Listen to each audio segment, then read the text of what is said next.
Hi, everyone. Welcome to the Let's Talk channel. We're here. This is Quentin.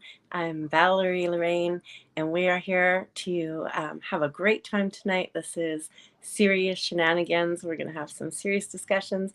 We're going to mix it up with some goofy stuff too. Have some fun. How you doing tonight, Quentin?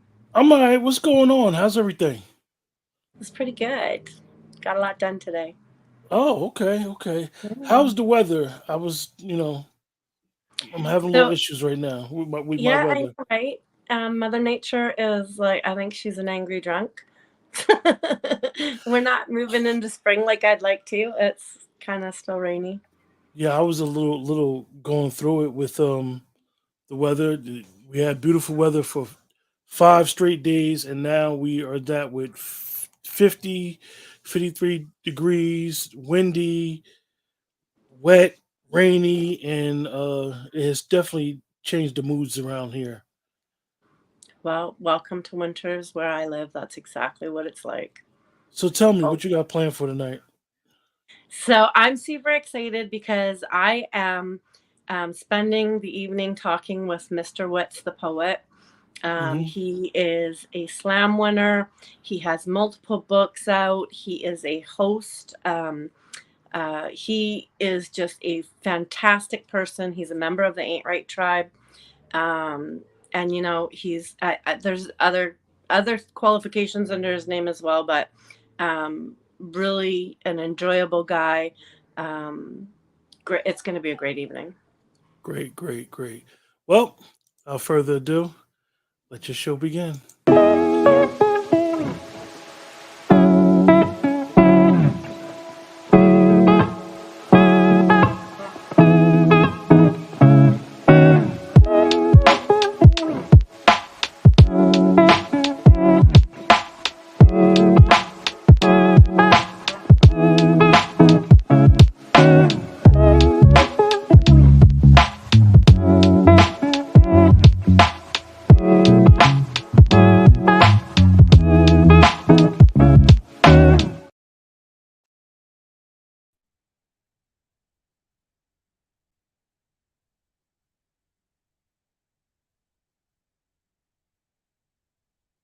I can't hear you. Can you hear me?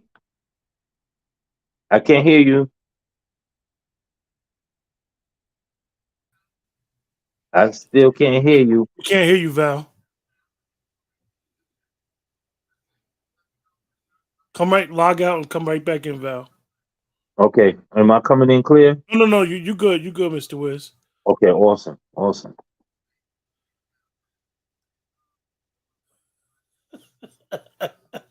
Yeah, Val, we can't hear you.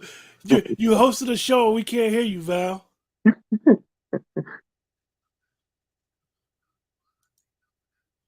We're gonna need the lip readers. All right. Bring out the lip readers. I'm gonna share the room a little bit. Val, go out and come back in.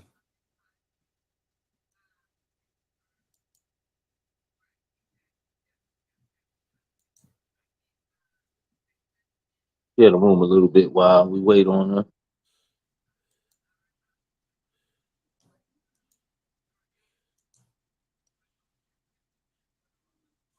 Yeah, I'm with you. Hopefully she'll be right back. Yes, So, sir. yeah, Mr. Wiz, let me know where you from, brother. Where you originally Well, I'm from? from Brooklyn. I'm from Brooklyn, East New York. Right now I'm residing in Charlotte, North Carolina. Honestly, we've been gracious. Charlotte's been very gracious to us. We've actually launched our career out here as a poet, as poets.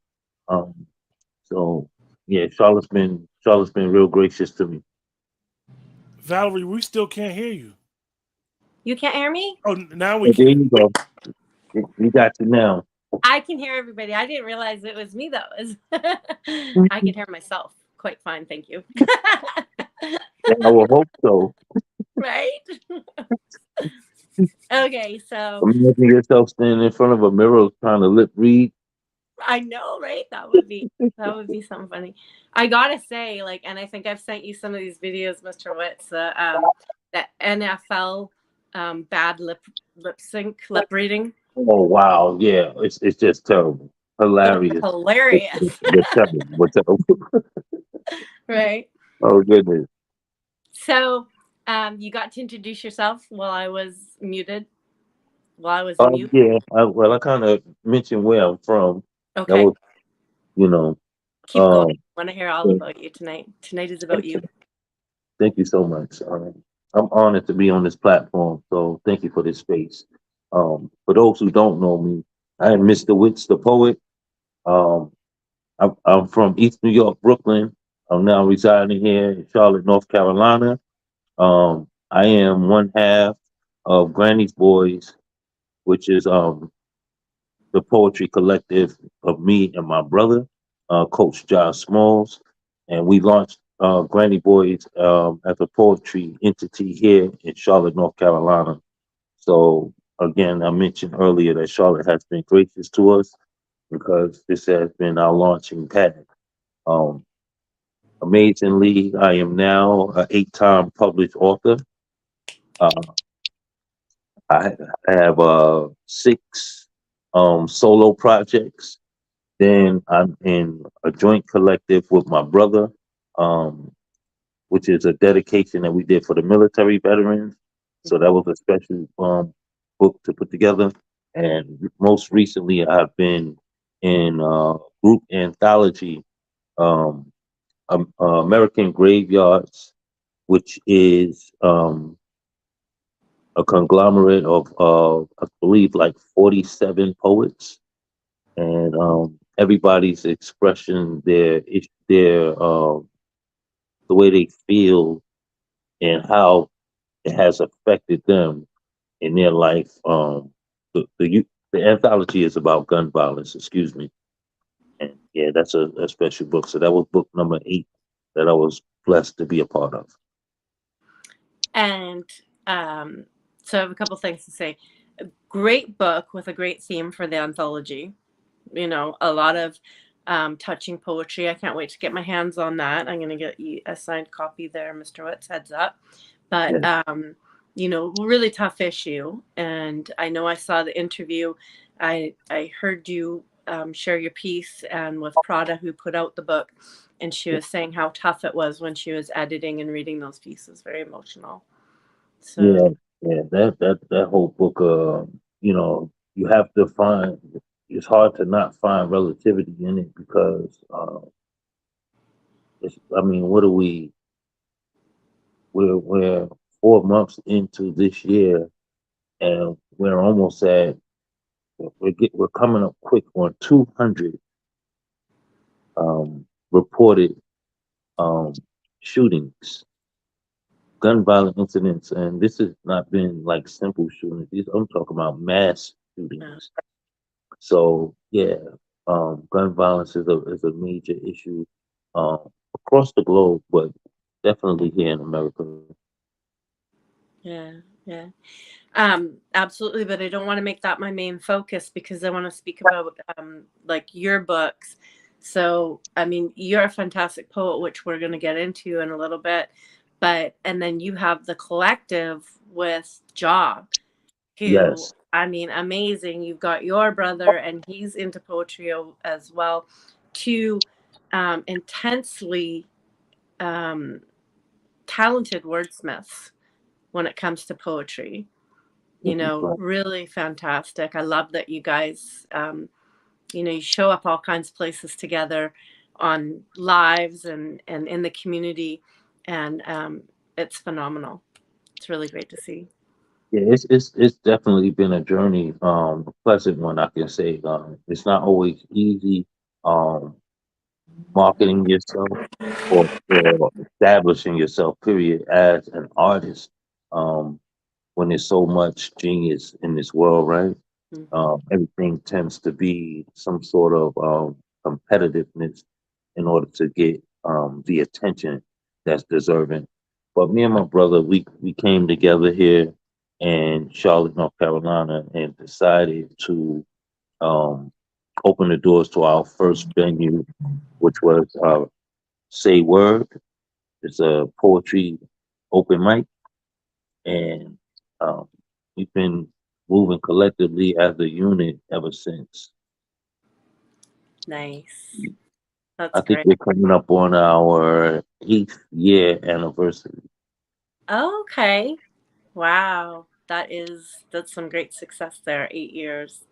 Yeah, it's been beautiful. It's been a journey. So when did Mr. Witz, the poet, establish himself as a writer? Um, well, again, I kind of launch pad out here in Charlotte. Um, I was always some sort of creative. I'll say that. I was always expressing myself through words, and I think I took things a little bit more serious once I moved out here, and it did begin with the hip hop, in the rap culture. So, I'll coming up in East New York, Brooklyn, when I this was like what 93, into 93, early 94. I had just come home from job corps, and when I came home, it was like a whole new world. I was only gone for about 6 months, almost 7 months before they kicked me out. And but when I came home to see everyone in the neighborhood was a rapper, that blew my mind.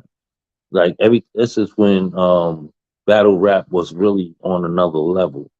Like you couldn't walk outside your house without being addressed um, by somebody that just knew you had bars or felt threatened by your skills, and they say, "Well, you're gonna have to show and prove today." So yeah, that was pretty much the environment when I came home. So at that time, I've never written a rhyme in my life, uh, but to come home and see everybody doing that, you have to jump in. So I wasn't about to stand there and play the wall. So I got in. I went home that night when I seen my first rap battle in person in the park. Blew my mind to see two people actually go head to head like that, and great energy, and then be able to leave with the embrace. Everybody gets home safely. You know what I'm saying? But the love was there. The competitiveness was strong, but the genuity and the love was felt. So yeah, I went home and I got into my lab. I pull out my pad and I start writing. Um, this is a funny story because the very first rhyme that I wrote, I told to my brother, Coach Josh Smalls. You know, it's not by accident that we partnered up. You know what I'm saying? It was ordained for us, and yeah, he was the first one, the very first one to hear me actually rhyme, and he told me I had something. So with that energy, I kept driving. I kept striving for it. Um, yeah, but hip hop kind of grew, and it kind of got bottled up into an age group. Okay. You know what I'm saying? The message is trapped in the youth. Hmm. So as you get older, you kind of age out of hip hop, which is crazy. You never think there's no genre that you can age out of. Jazz, reggae, R&B. There's no age group that surrounds those. But the concept of hip hop and rap was to keep the mind. It wasn't originally dressed this way, but the behavior of it, of what the culture became, it became a docile mind. You know what I'm saying? The message became trapped in drugs, violence, Hmm. and sex.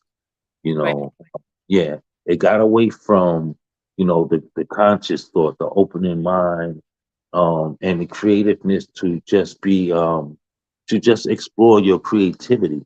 You know, with that being said, it wasn't welcoming to me.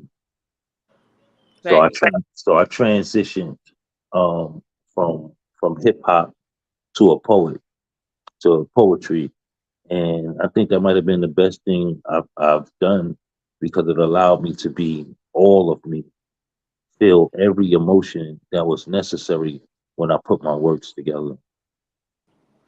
And your works, like, we're gonna get there in a second. I want to ask another question or two before we get there, because um, pardon me, we're not leaving without hearing some of this fantastic poetry. So, I mean, tell me about you growing up, because like the Mr. Woods that I know is here and now, Right, right? right. But I know from your work and from some of the things that I know that like you've experienced quite a bit to bring you to here. And I know that as we age, we evolve and change and our directions change. So I want to hear, like, you know, who were you back then? A lot of times I ask myself that same question because I know when I was young, I was a young man searching for himself.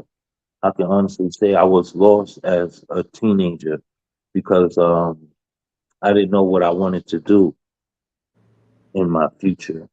And and to be completely honest, there weren't many business opportunities in front of me. You know, coming up in East New York, Brooklyn, um, there was always drugs, there was always violence, but there was a lot of love in the community. The community truly took care of itself.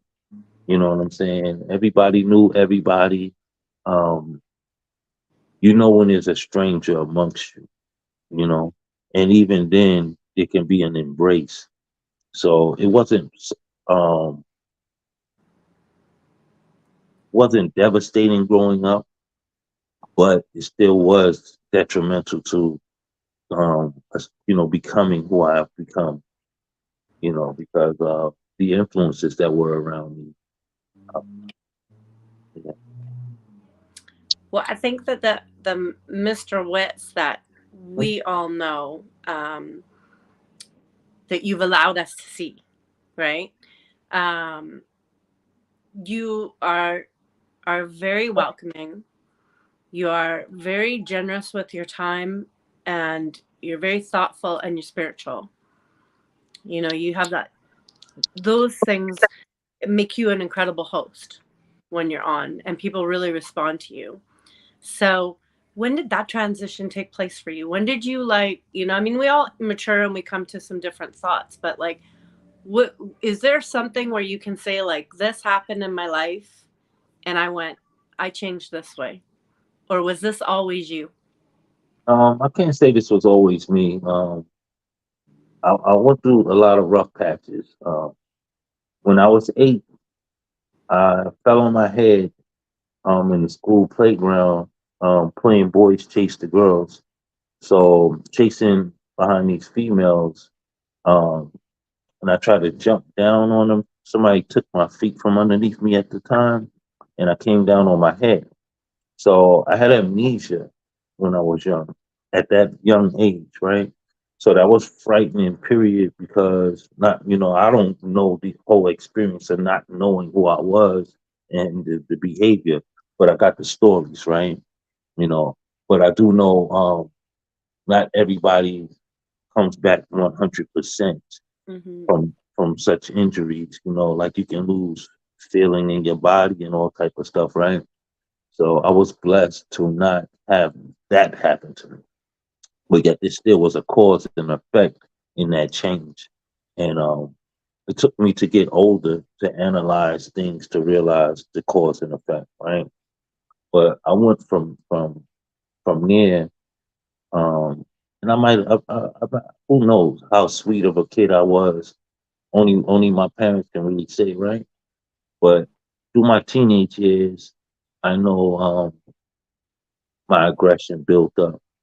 Hmm. Um, I started to drink. I was a heavy drinker in my teenage years. I actually used to drink. I used to outdrink some of my elders. Um, so I went from that to to somewhat being a criminal. Okay, I can admit these things because I've grown past them. But when I was young, and again, like I said, I didn't have these opportunities in front of me. So, we get it the best way we know how. You know, Yep. and for me, um, I wasn't a drug dealer per se. I didn't know nobody selling drugs. I didn't have nobody giving me drugs. But I was a very, very physical person, very hands on. So when I was young, I robbed people. Mm. Um, I never did anything to any women. I never did anything to any children. But I have robbed some adult men and teenage men, and just to have things. Surprisingly, I robbed somebody to bring food home. It wasn't like I was, um, making a habit out of just being a savage or animal. I was trying to do these things to tend to the need. You know what I'm Right. saying? That was Survival. missing to fill those voids. So yeah, that's something that I went through that I'm not proud of. But as my life continued on, I realized going down that route, I was on the path of destruction. Right. I was on the path to suicide. Mm. Um, I was one of those people that I wasn't a weapon carrier. I didn't have guns and stuff like that. I robbed people with my bare hands, physical Mm. hands. Um, and I'm not proud of that. I'm not saying that to say this is something to hold to any kind of stature, but this is how lost I was as a kid. Okay. Right. So I transitioned from that. Um, a couple of my friends seen the path I was on and was like, man, you can't keep living like that. But, you're going to end up dead somewhere. So, Right. I went into the streets a little bit more. But to come out of all of that to start thinking wisely as I do today, um, it really was the influences around me. Like the people around me started to, you're too smart to move in the way that you are. So let me give you something to read, right? So now, coming up in my house, my mom always kept a message to the black man book playing anywhere for us to read and get the knowledge that we need to conduct ourselves or to, channel our thought process as young men. But when I got that New World Order book, and this was what, like 95, 96, um, 96, I think, when I got my hands on it. But the New World Order book, it allowed me to connect with what the government was doing to how we were um, content to our lifestyles in our neighborhoods. So it kind of made some of those connections for me Right. um, to make me start thinking more strategically. Okay. Yeah, and in that thought process, it only allowed me to continue to want to grow my thought process to be, as brilliant as I can be. You know, Yeah. yeah. So I became a information buff. I really started digging and searching, and I want to know the truth. That's the thing about the truth. Once you get a hint of it, oh, you want the whole pill. Right. Yeah, you want the whole plate. Give me everything. Yeah. Exactly. So, Exactly. I think that knowledge really births a thirst within us. yes. There's just never enough, as you say. The well could never run dry for those of us who are looking for whatever the answers are. And it's a beautiful thing, really, though. Um, Excuse me, I'm still here. I gotta turn my camera off for a minute, but I hear you and I'm okay. Yeah, respecting. absolutely. Pardon me. While Mr. Witz is doing that, I am going to take a brief moment to let everybody know Welcome to Let's Talk. I'm Valerie Lorraine, your host. Our producer tonight is Quentin Ford. We are hosting Mr. Witz tonight, getting to know him better. And this show is called Seriousshenanigans. We would like it if you would come back again. So we have more show tonight, but if you like and subscribe to this channel and hit the notification bell, you'll get notified of this show and all the other shows that are hosted on this channel. We have Mr. Witz with us. He's just doing something there. He's back. That was perfect timing. It's a little commercial break. So with that, once you get yourself all settled there, I'm going to ask you if you are ready, if you could share a piece with us.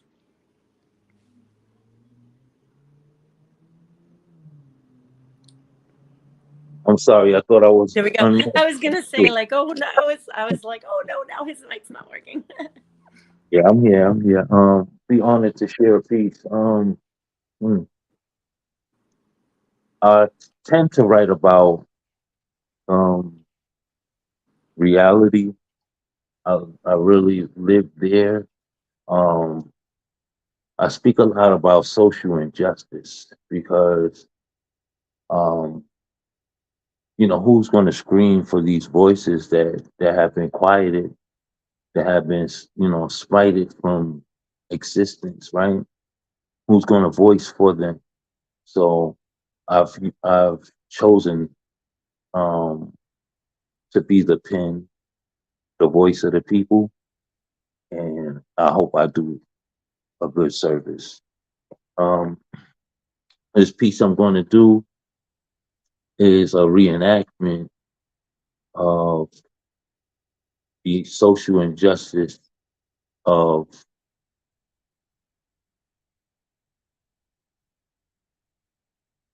Yusuf Hawkins. All right. Dr. Hawkins, sir.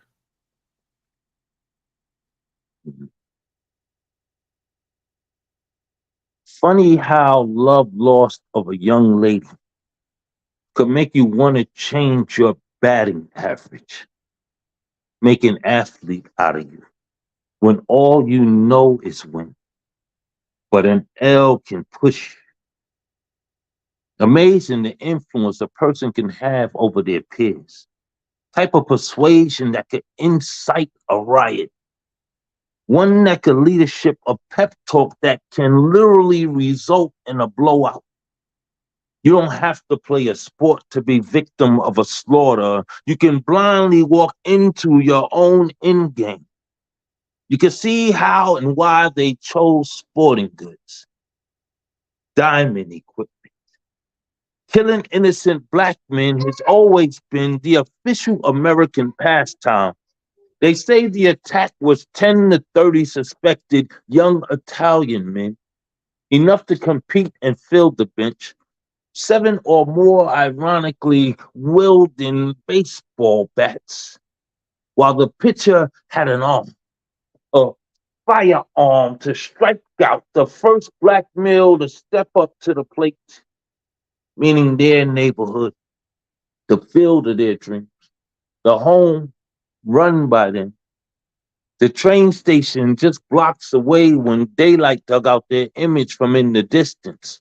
All this because a girl chose to Negro League game her way out of a proposed relationship, claiming one for herself, her own Jackie Robinson, one who would have her heart, as if a team captain of this caliber would allow for a stolen base.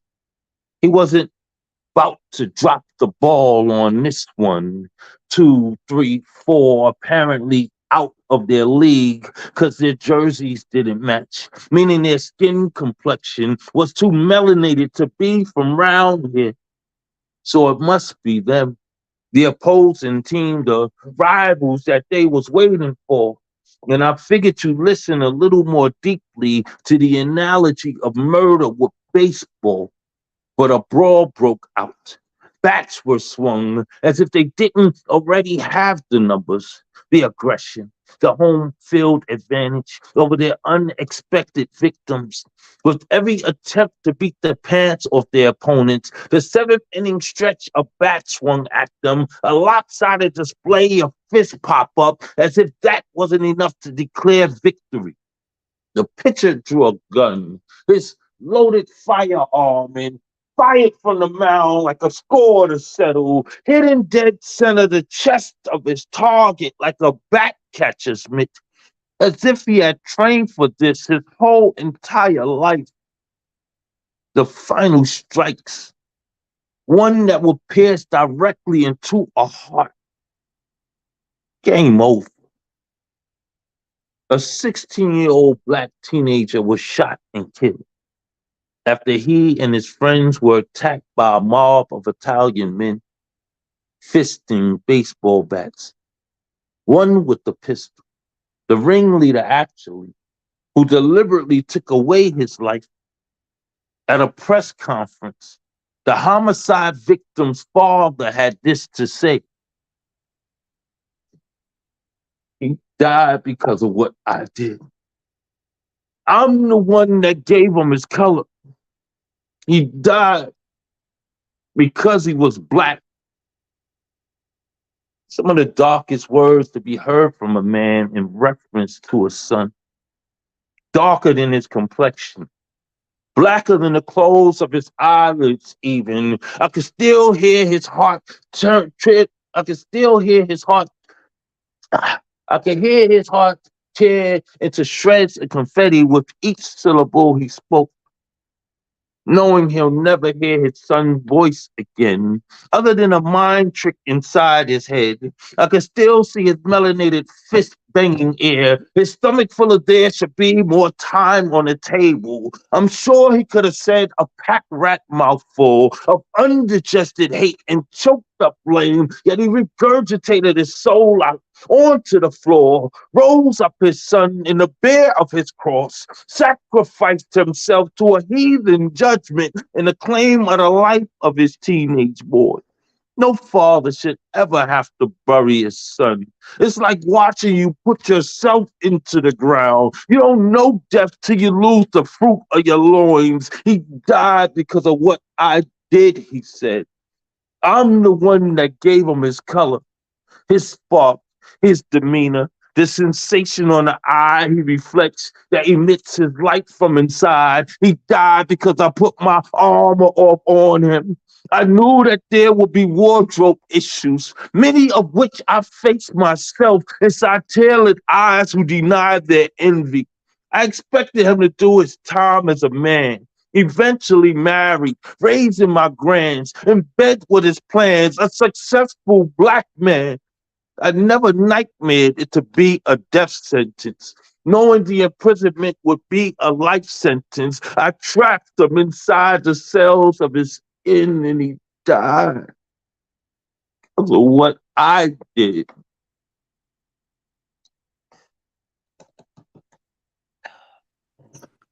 Whoosh. Whew. Need a minute. Um,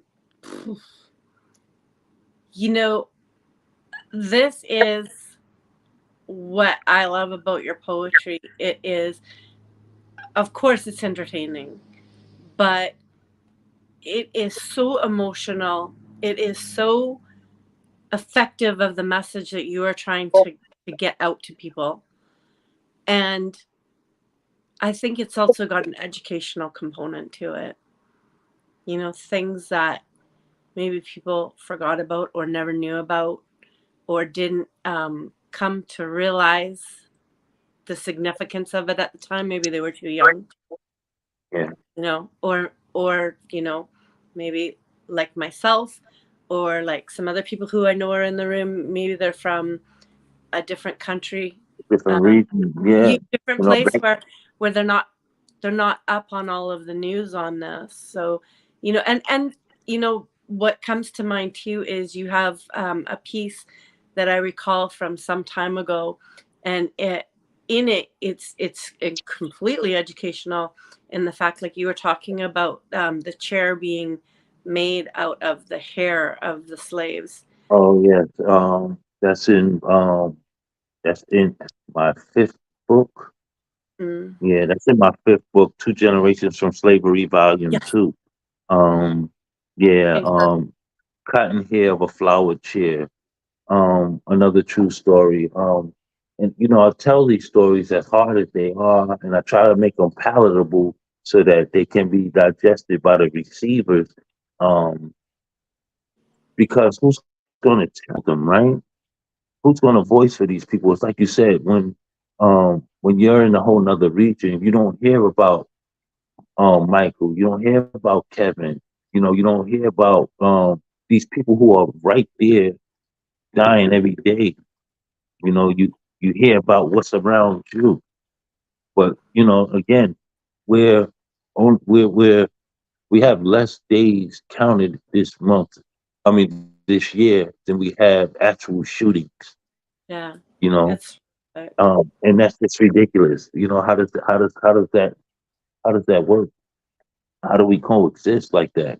How do we grow as a people like that?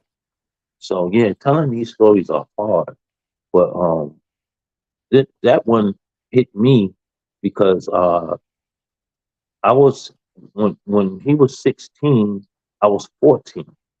mm, So yes. that's how close in age it was. Like this is a 16-year-old man, boy. Let's not even call him a man because they're deceiving us by telling us that we're men and ladies at 18. Right. 18, you still don't have the adult mind to make the just decision. That's why it's so influential, and that's why they want you out of your parents' handling at that time, because then we can influence you to be, um, you know, to to be lost pretty much to Pretty much. who you are. Yeah. So telling these stories is hard. But I do my best to make sure that I put them out and put that truth out there. Like people need to hear the truth. The truth been buried for too long. You know, they want to surface the truth when there's no defense against. Right. You know what I'm saying? Yeah. And I mean, I know from my experience from some of the poetry that I write in support of domestic violence, I know how hard that can be for me to bring forward sometimes. So I can well imagine, um, you know, bring the emotion and the energy expended when you bring those pieces. But I'm incredibly happy that you do that because I think that it's phenomenal. And I have always said that, if you can entertain people first, then you have their attention. And once you have their attention, then you can put your education piece in there, get your message out. Yeah. And once they're entertained and they hear that, then they're going to be more open to make a decision about their advocacy. So, I commend you because you've hit it all and you have people's ear. So, and it's not Much just your appreciated. poetry, it is you as a person as well. Thank you so much, Val, for saying that. I was a shy kid. Um, when I got into my teenage years, I started to come out of my shell. But I was a shy kid. I was very observant. I paid a lot of attention. Like, you can't speak on something that you have no knowledge of. So the fool is the one who's running off. Um, I did a lot of observing. I did a lot of watching, a lot of listening, and it saved me. It saved me from myself. Mm, Not from anyone else. It saved me from myself. Because again, I'm not afraid to admit, um, in my teenage years, I was lost. I didn't know what I wanted out of life.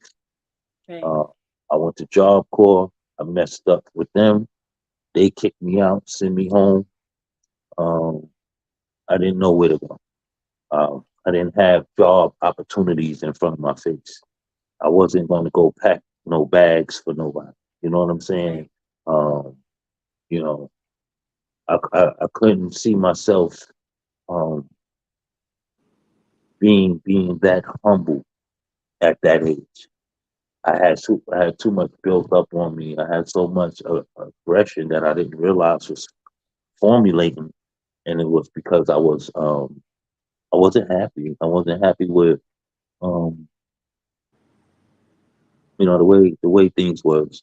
You want more, especially when you don't have much, and then you see other people with it. You know, you see other people with jewelry, you know, new clothes, new sneakers, and a lot of those things. I came up in a big family. I got 7 siblings. I have 7 siblings. So you see me and Coach Josh Smalls moving all the time because we are Granny Boy's poetry entity. But Granny Boy is really 6 brothers, Oh, wow. 6 of us. And then we have 2 sisters. Wow. And you guys are all involved in the But poetry? everybody's doing something. No, I won't say that. Me and Okay. Coach are the two that are heavily involved in poetry.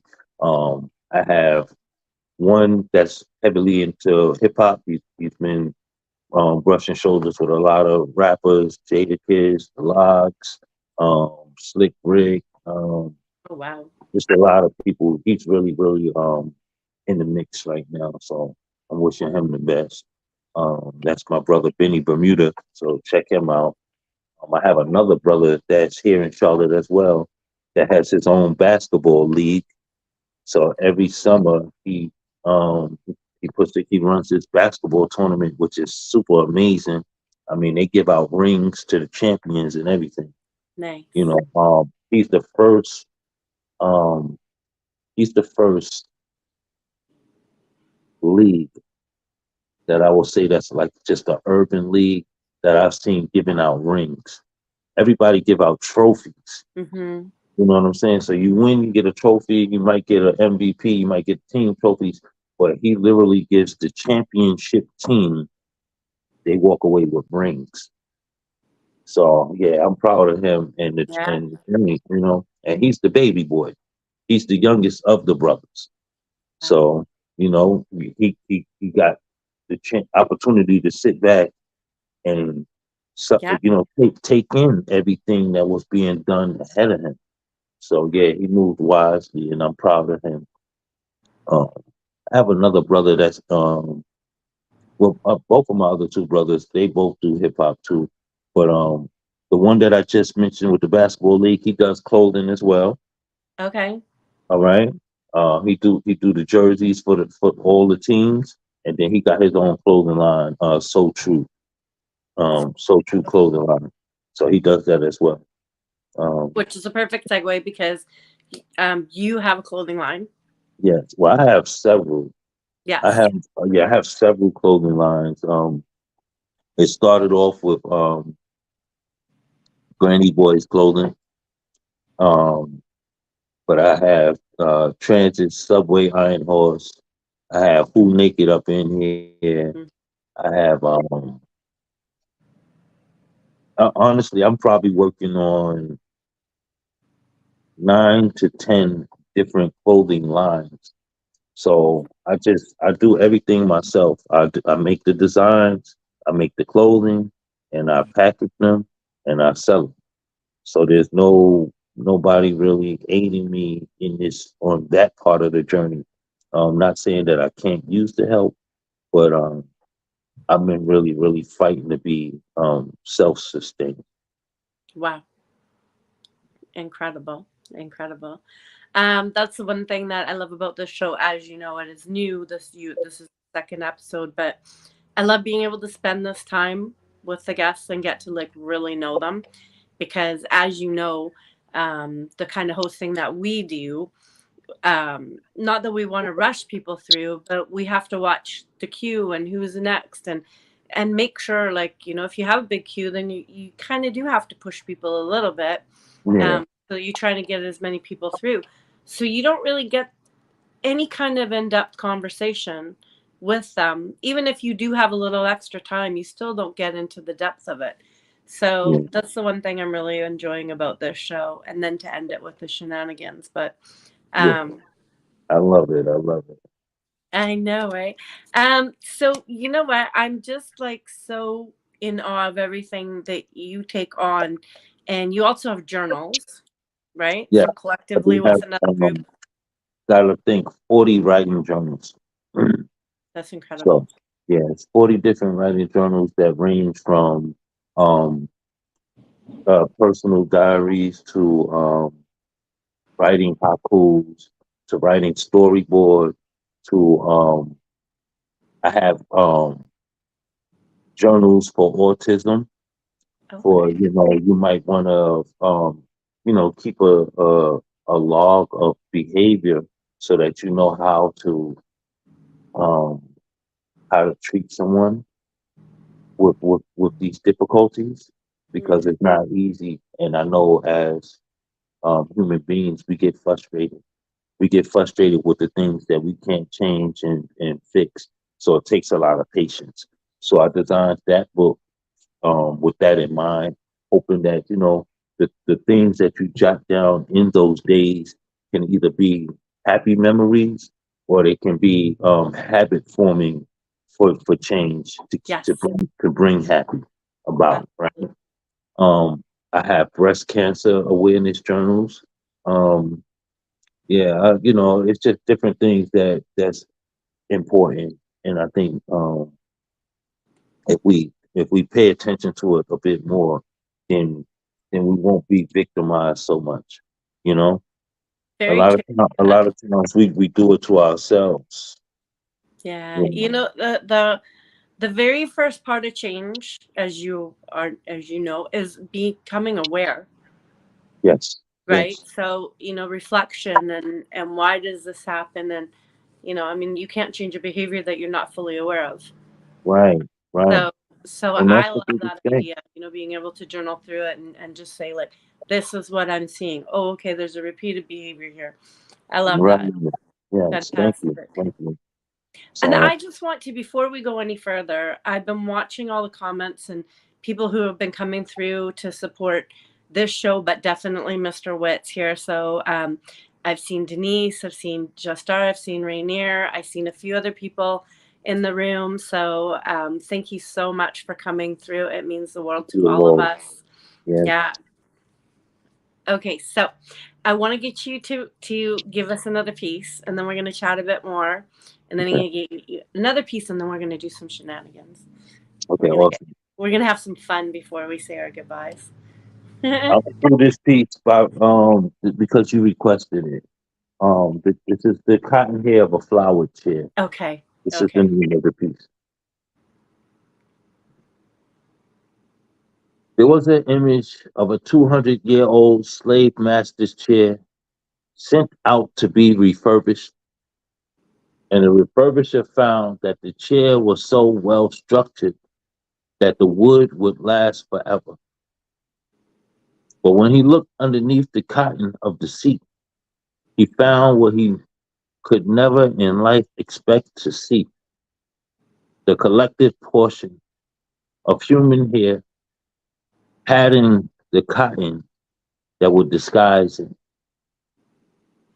Ever notice how flowers ball up in their naked, as if covering themselves to hide the bare, the sanction, the secret, the privacy of their reproductive organs, the natural way in which they disperse their seeds, their soft than velvet, gentle leaves that should always be their opening up, not their fold in a ball, but a prick can come about, pluck of cotton, snatching them from the stem of their source, taking them to become the resting place for some unworthy purpose, standing from the porch, glancing over the field can make a pale man thirsty, and the sun never quite shine on Caucasian skin like it does on the flesh of a melanated people. How many drinks you think of melatonin it take to get quenched one slave owning day at a time? How many exposed statues necessary to satisfy a man made out of his own picket fence? Imagine keeping count of the flowers you plucked, every garden sodomized by the collected hair, weighing it up by the bale of cotton to make perfect of your special design. Nothing like a comfortable place for you to sit after a long day's working master's plantation, after a day of slaving the shit out of the bodies you own like property bought and paid, those made to lay. Take of your face you sweat, the pure cellulose of the melanin fiber, naturally fluffed like cotton flowers, black roses bed in your cotton picking fields, make you want to take it, find play in it, must make you want to lay it underneath your feet. How much you take a blacks enslaved to sufficiently create a window seat, your squatting spot, a chair to rock in, mocking their stock in bales of cotton, matched by hair you snatched from bodies you violated over and over again. What made you take our hair for souvenir? Shaving must have been stealing panties back then. The fact that you found it to be your rights flagellate from where your morals sit. Nothing like a seat brand by the sweat, the flowers you call to be sent from the field to service you front to back like your very recline in your slave master position. Nothing like a chair there in the big house, made out of deflowered plucks from the field, a time so remarkably perfect in your life that you will want to forever memorabilia, and you made us trophy, keepsakes, memento, ass, back, neck, your leg and feet pillows. Crazy how you relic the locks of our wool for furniture of your violent past. Something you pride enough to museum, yet purposely keep unspokenly willed, just like cotton, just like flowers, black roses, harvested in slave masters' plantation.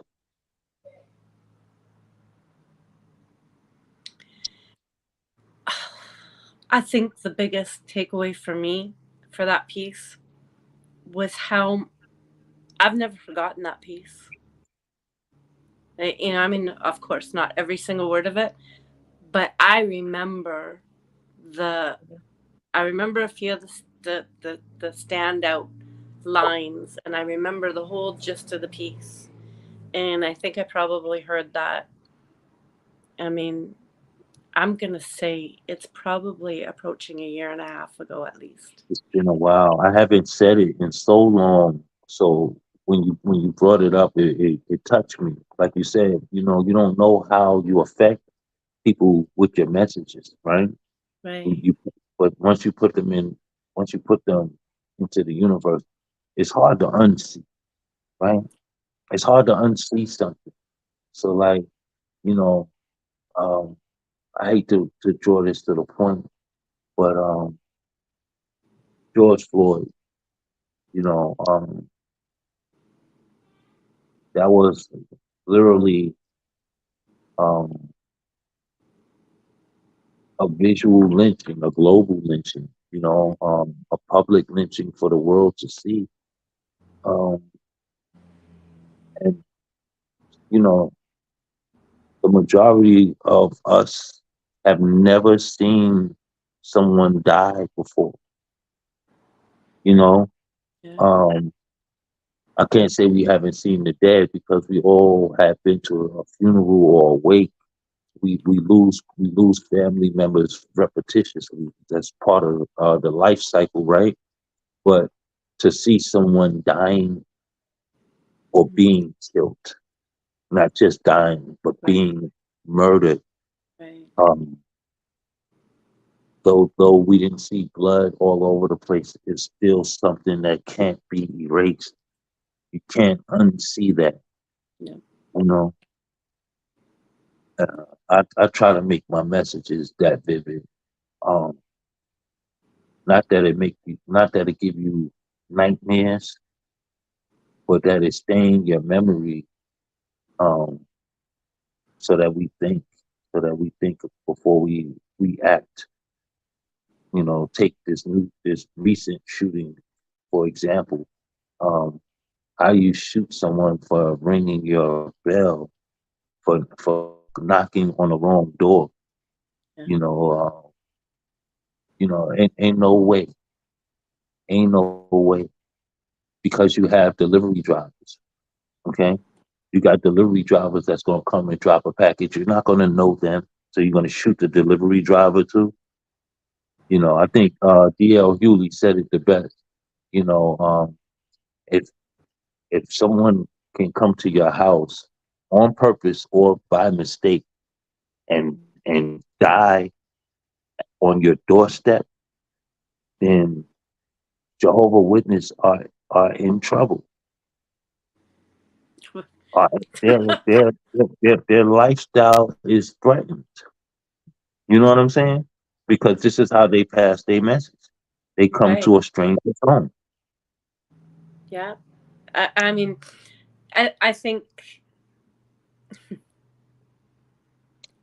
I have I have great faith that, the age of Aquarius is going to bring great change, and that everything that has been happening, and the reactions of people, and their voices rising, is the precipice.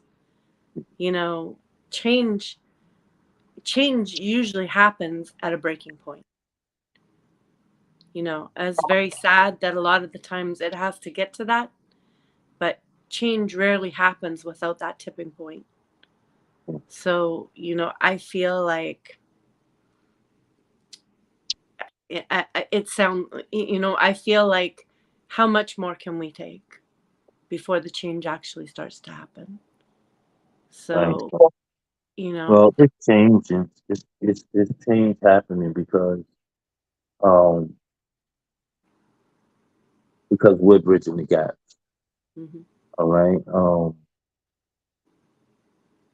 We've taken the task into our own hands, and we took to the screen, and we took to the buildings, and we've taken to each other. So that's it. The only way change is going to come about is when we come together. Um, yes, everybody, I don't want to say everybody, but there's been a lot of talk of separation and tearing us apart, and you over there and you over there. Um, that just creates more competition. That yeah, creates more war, because at the end of the day, we have to be honest with ourselves.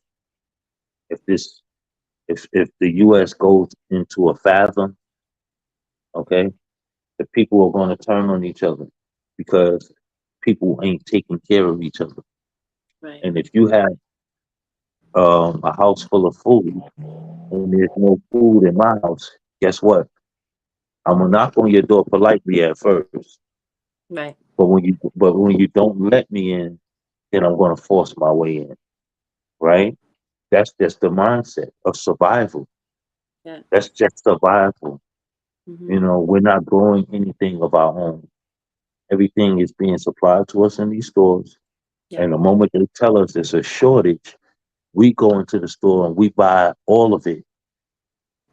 yeah, But we don't realize that when you buy everything that you can afford, hmm you take from everybody else in the community. yeah, Because the stores only house a certain amount, but there's so many people in that community. exactly, So, so exactly, yeah. So like we went through that with the tissue and the hand sanitizer, and right, people pulling out of the stores with a shopping cart full of tissue. Like you ain't even got that much booty. You know what I'm saying? Like seriously, come on, what you trying to wipe your ass for the next 2 years? right, There'll be tissue in the store by then. Yeah. We have to be mindful of if you taking it all and these people desperately need it. Now you've created tension. So you created an act of war, and that's how they play on this. Yeah, you know what? I honestly I have an awful lot to say about that. I really, really do. It would take up a couple shows. Um, so I am technically biting my tongue very hard because it's that is a. I'm still not going there. I won't stop. I know But I it's can say hard. this much. I agree with you. I agree with you, and that is just the tip of the iceberg. Um, which I know you know, but I mean, there's so much value um, to a different type of way of being, you know. And when you open your heart to other people and the kindness, yeah, sometimes it can backfire on us, but the majority of times there's a blessing in there for us too. Indeed. So yeah, and I feel like, in all honesty, I have been blessed by um, the tight group that I have around me in the poetry community. They have given me a lot of support. They've given me a lot of joy, and their poetry and their talent absolutely entertains me and just gives me. I'm going to say the word joy again because it does. It lifts my spirit. I love seeing the community engage. I think that's where I get my biggest joy Yes, is ma'am. watching how kind everybody is to everyone else. Um, yeah, I think that there's some kind of very special bond between people in this community um, that write, that put their poetry out there. Um, yeah, it's phenomenal. So, with that, I'm going to ask you to share another piece with us. We'll chat a tiny bit more, and then I think we're gonna move on into some fun stuff. Okay, I'm here for it. Okay. All right, I'm gonna do one more reenactment, I guess.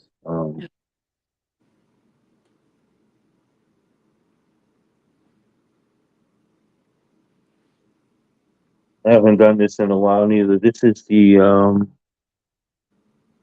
reenactment of social injustice of George Stinney Jr.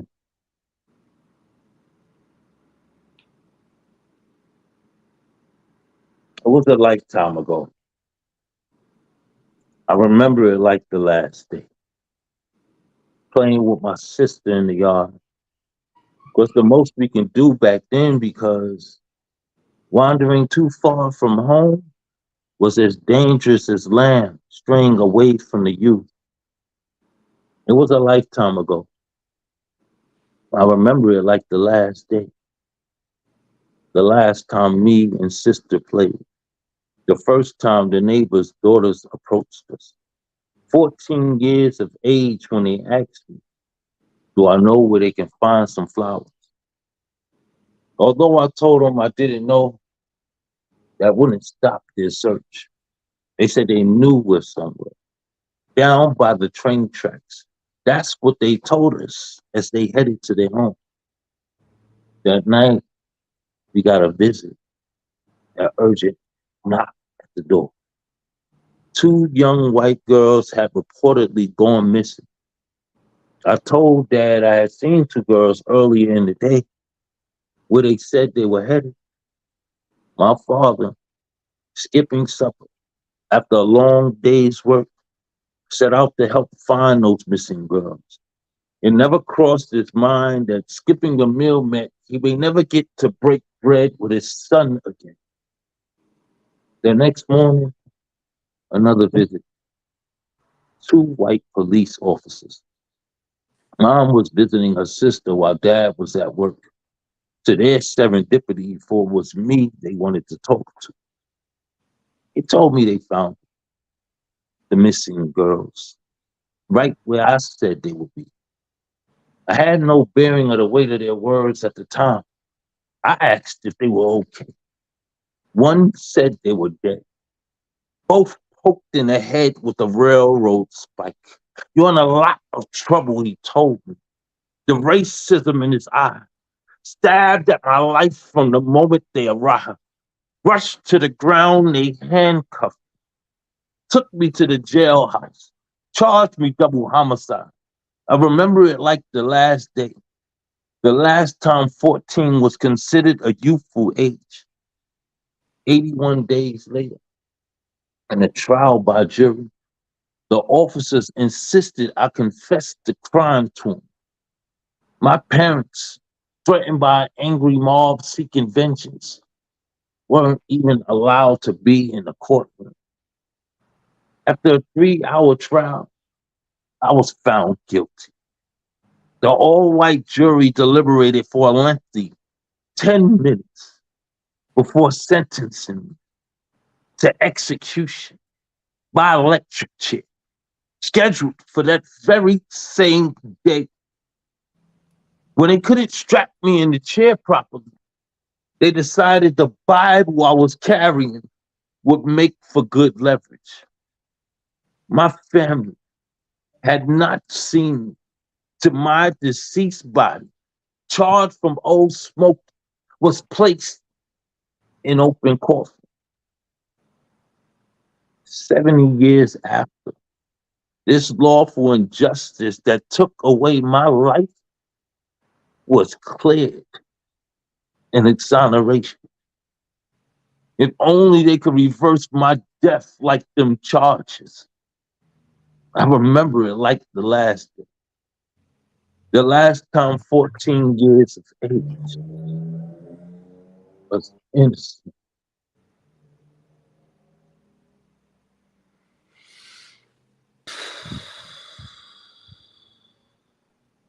Oh man. And I'm watching the comments just roll as well because the people who are able to comment who are in the room are are just as blown away. And Miss Betty, who has joined us, is also saying that the piece was absolutely phenomenal. So, and I believe she's heard it before by her comment. Love you, Mama Betty. Um, wow, just wow. Jeez. Okay. You get me every time. I'm supposed to have all these words, and every time you just make me go, huh. I'm Woof. sorry. It does it to me too. Like, after it comes out, it's like the voice, my voice leaves, you know? They're horrific stories. They're horrific, um, true tales of of history that, I mean, it can't be forgotten, but in a lot of ways, it's been swept under the rug. It's been told um, in untrue ways, in their truth, and it's wrong. Injustice is injustice. We all have the same heartbeat. We all have, this under our skin. It's all the same, and there Yeah. is no reason to look at somebody for the color of their skin or the shape of their eyes or whatever you want to say that this is what separates us, because that's not what separates us. Nor does culture, nor does religion. None of that separates us. What separates us is your intention in how you treat people. Right. Me, right? if you That's right. have if you have bad intention for people, then that's what separates you from the collective. I, you know, but I mean, to me and how I live my life and my beliefs, I I am in. in utter disbelief of the things that have in the past, but even to present day, are let to be get away with. I just, anyways. It hurts because, like I said, I didn't have a pretty life. My life ain't been prettier. So I had a lot of police interaction in my life. Um, and it's always been, you know, it, it's always been a battle. Um, I mean, there was a time when we literally had fist fist fight with the police. Um, it was a lot going on, um, not just in my neighborhood. You know, it lied in the duties, a lot lied in the duties that it changed people. Mm, You know, don't allow you to live. When you got people that's duty is to protect you, right? It's protect and serve, right? Yeah, you have these influencers opposing their wills instead of protecting and serving. You know, I'm from the neighborhood where the cop come through swinging his stick, flipping it in his hand and stuff like, what are you practicing for? What do you want? What are you warming that up for? You right. know, there's nothing peaceful about you throwing a weapon, okay? Because it is a weapon. That ain't no walking stick. That's a weapon to beat somebody. Mm, You know what I'm saying? It ain't even to restrain. Your handcuffs is less of a weapon than a nightstick. right. So when you coming through a neighborhood and you flipping your nightstick, that's threatening. You're already threatening as you come through. That's like spinning a gun on your finger. Right. You know, so yeah, I'll come from that type of environment um where authorities feel like they can just oppose their will on the people.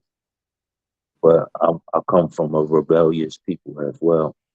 I come from fearless people. So um, yeah, you got to do a lot to make us run. Well, it's just there's beauty in strength, and I think that if we look at ourselves and our journey as a person growing through the ages, we go through a lot. um, we go through this teenager years, we're misunderstood to ourselves, we're trying to find out who we are, we're trying to navigate relationships and what works, what doesn't work, and then we go through different stages of life, and we grow to a point where we find ourselves and we fall in love with ourselves, and we give that love out. And I think that as a collective society over a gained amount of time, um, you know, people go through pain, and they have all these experiences that are not pleasant. And then, you have the grief that comes after that, and grief has many phases, and anger is one of them. And then they come to eventually that place of peace. So, that is the one thing that we are definitely looking forward to. But pain causes people to want to find that peace, but it also causes a beautiful strength. Yeah.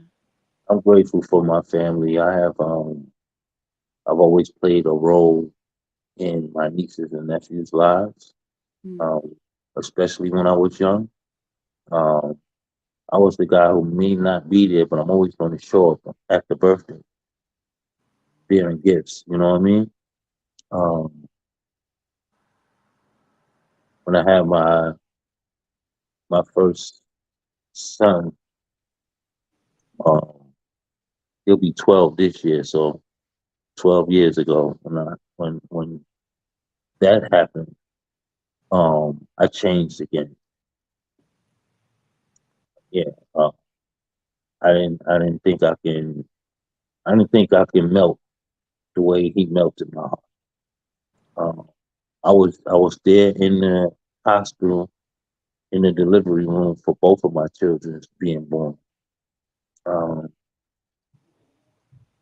the first one really messed me up though. Yeah. It's like the second time, I guess I was ready for it, but the first one really messed me up. And when he came out, uh, I was right there. I didn't catch him, but I was right there. To bear witness everything. I was holding his mother's hand and stuff. And yeah, when he came out, tears just bust out my face. I was happy. I was ecstatic. I was proud, but I couldn't control my face. I probably was the ugliest face in the room, probably more so than his mother. Um, but the tears were spewing out my face. Yeah, so my first son humbled me again. Yeah. You know, when you think about it and you know that you're living for more than you, Mm-hmm. it does something to Yeah, it does. It sure does. Yes. And it's incredible because I think for almost all of us, our parents try and tell us, like, you wait. I remember I always told my kids, so you wait until you have kids of your own because you you. don't understand a parent's love until you have kids of your own. You can't imagine. And so my one son has children of his own, and I'm like, see, I told you. Right, right, right. You cannot understand it. Uh, You can't explain it. You can't understand it. It's yeah, phenomenal. it is. It is. The whole journey is like blows my mind. You know, it blows my mind. Let's have some fun time. Let's do I think some we fun. need something. We have had such an incredible journey. So let's get into the game. All So, right. okay. So, you ready for this, Quentin? Or is our Yeah. producer listening Okay. back there? I don't know. Oh, that means he's listening. Oh, yeah. Wow. We didn't say anything funny yet, but he's got it all lined But up for he's us. ready, so I love it. I love it. Okay. So, we're going to play a game, and I call it Play Stupid Games. Uh-oh. Play stupid games, win stupid prizes. So this is what we are going to do. Um, so no rules. We're just gonna have some fun. We're gonna ask a couple questions, get some fun answers, and then we're gonna see what you won. So let me see. Uh, okay. I'm gonna ask you this one because I like this question. So, you are now a superhero with a Hey, very right, with a very unlikely and not very useful superpower. What is it?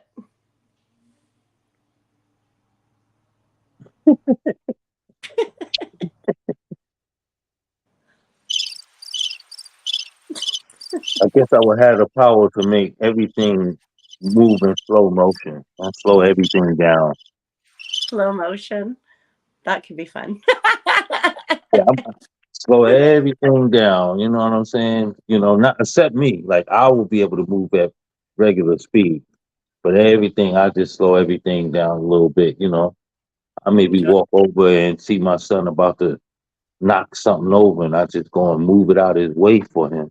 That actually sounds like a pretty useful superpower. Okay, I guess I could use that one, huh? Okay. That's all right. That's all right. We got more superheroes. Okay. So, all right. Sound effect What is a is fool. what is the most irrational superstition that you have? Um, I actually grew out of my superstition, so I'm not gonna really say I don't know about that. Oh, you know what? I don't like my foot. You can't sweep my foot. They said Say it this. again. Say it Yeah, again. yes, yeah. You can't sweep my foot. You sweep. They say you sweep your somebody sweep your foot, then you going to jail. So what Oh, we okay. used to I didn't do know. is somebody sweep your foot, then you spit on the broom, which I think was really stupid. But I did it several times, To make sure. and I still went to jail. Oh, okay. Yeah, Not enough spit, not enough saliva in the spit there, hey? I don't know. I don't know. Not enough faith in the superstition is really what it is. There you go. There you If it's go. really gonna work, Okay. Let me see. I was looking for one, but here we go. So there's a math question. oh, I You like ready math. to get math? I love math. Okay, good. So here we go. If I throw a triangle out of the car and the car is going 20 kilometers, so let's just say miles per hour, and wind resistance is a thing that exists, how many cupcakes can Pedro buy with one human soul? What? What? Just a guess. Three, I guess. It's a triangle. It's a triangle. I'm pretty impressed because I feel like you were really listening there. So, um, for that one, I'm gonna reach into my little bag of prizes here, and from the Let's Talk shop, I've got a get out of jail card from Monopoly for you. Oh, I need that. The fine print says other pieces and game boards sold separately at the Let's Talk Wow. You could at least give me a $500 bill. We can't give everything away. Let me see. Okay, I really want to know the answer to this. Okay. What's something that doesn't really smell great, but you keep wanting to smell it anyways? Oh.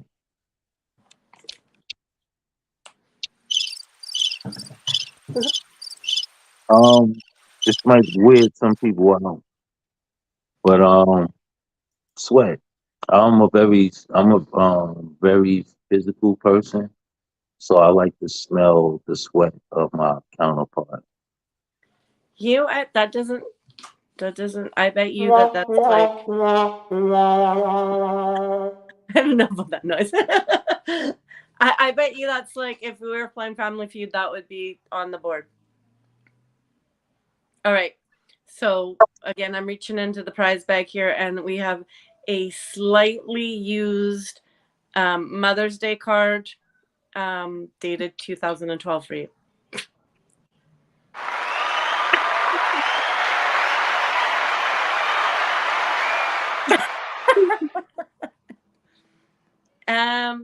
What is the worst thing that you think a person could put on their bio on a dating app? On oh wow. Um they're the worst thing. What would repel you?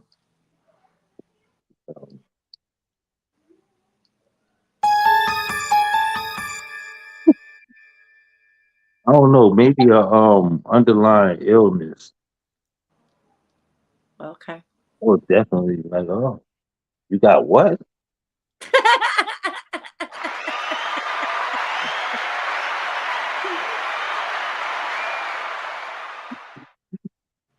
um. All right. You have won the B in bingo.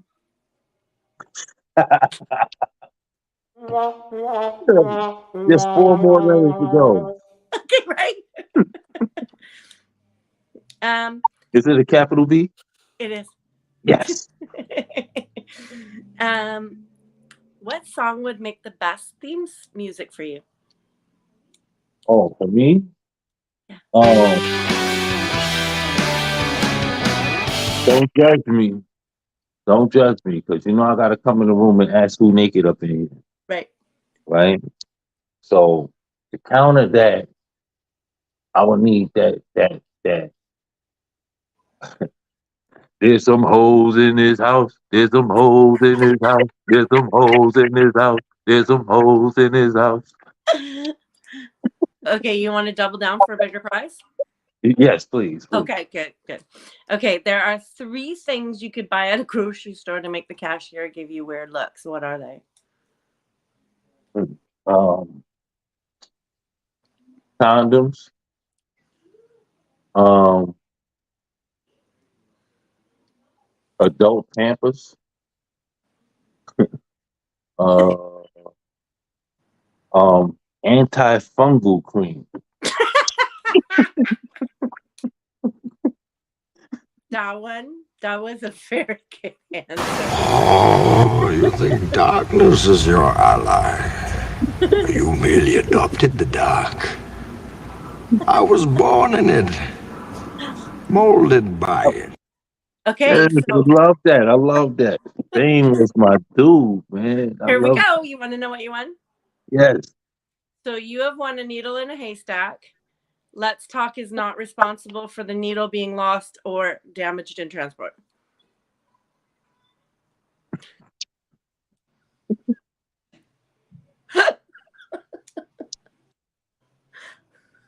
Okay.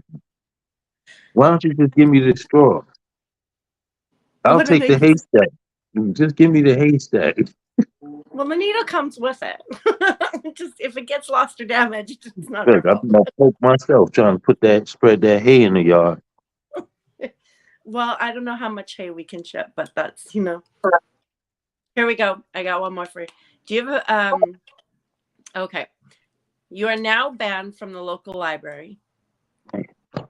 Just got What my is lottery card. what is the reason for it? Want to know the truth? Mm-hmm. My baby boss. Lying, I'm the father of that baby boss. Boss, And I'm that probably for baby's daddy. probably smoking in the building. That would be me. Yeah, there's books in there. You ain't smoking around the books. Right? You can't do that. They just don't let you. You And they know, don't so want you to talk either, but that's another story.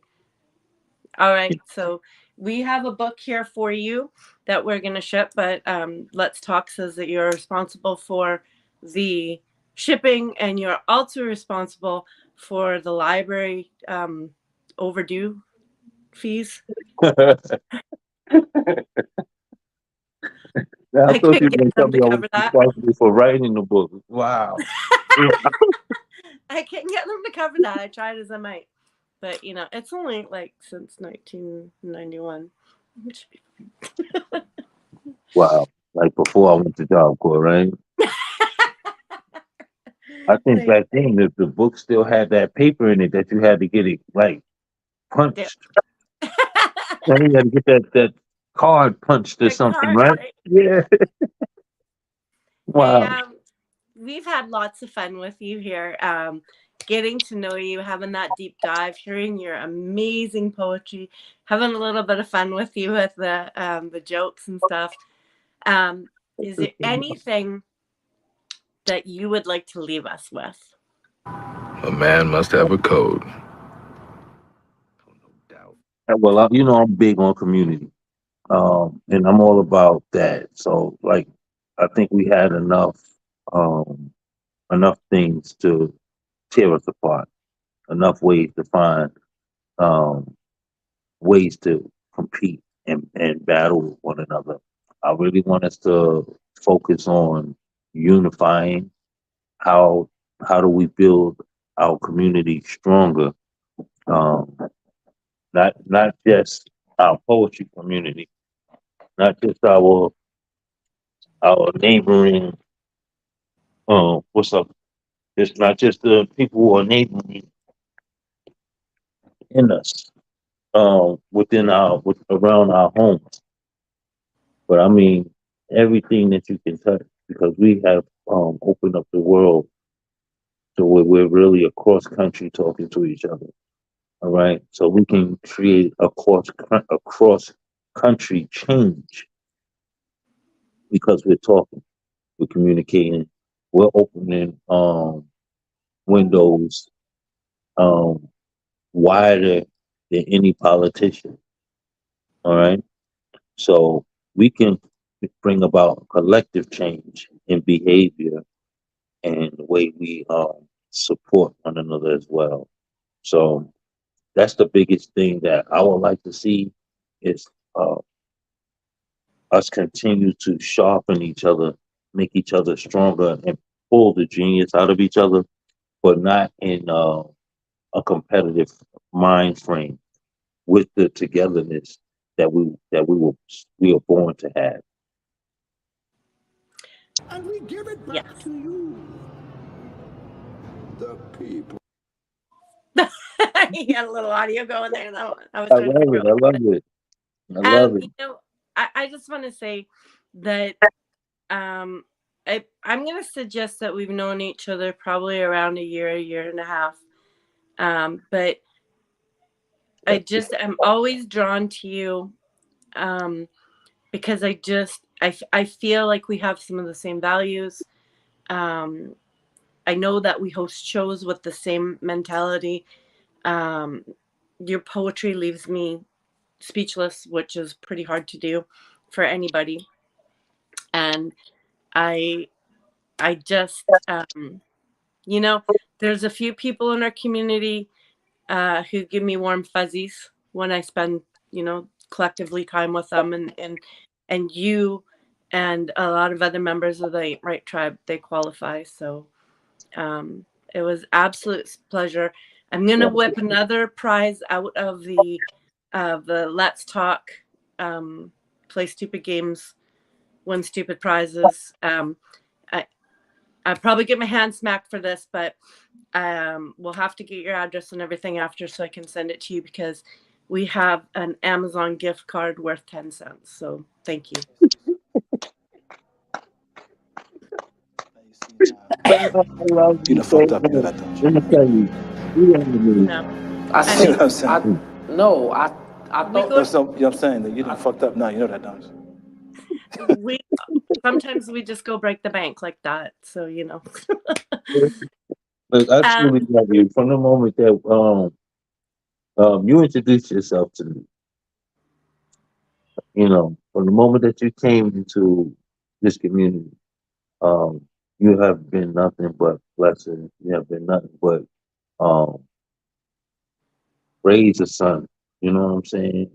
Everything that you have been doing to bridge these gaps with platforms, with artists, with culture, it's been powerful, extremely powerful and necessary. So I commend you on the journey that you have been on, the quest that you're on. It's amazing. thank you so much. I appreciate that and I value that very much. Um Ladies and gentlemen, this has been Serious Shenanigans. Our guest tonight is Mr. Witz. He has 8 books out. He has a number of programs. He has um, he has clothing lines. He has in North Carolina. He has events. Pardon me. He has open mic shows on Instagram. I highly recommend that you find out more about this gentleman. When we close this show, we're going to ask, once we close up Mr. Witz, we're going to ask you to stay in the room after the live ends. Also, but once this live is posted, we're going to put his handle for IG so that you can find him over there. Highly recommended. He just does so much outside of IG as well. This is definitely somebody who is going to be pivotal in your entertainment, in your advocacy, in your life changing, and you need to know him. So hang tough there for a second, Mr. Wetz. We're going to close the show. Stay around for us. We're going to have a back screen chat. Everybody, thank you once again. I would like to thank our producer, Quentin Ford, for doing an excellent job for us behind the scenes, for making this all work for us. This is the Let's Talk station. Make sure that you like and subscribe to the channel, but don't forget to hit that notification bell so that you can be notified of this show going on every Tuesday. But there's a multitude of shows that happen all during the week, so make sure. Thank you so much. Goodbye, everybody.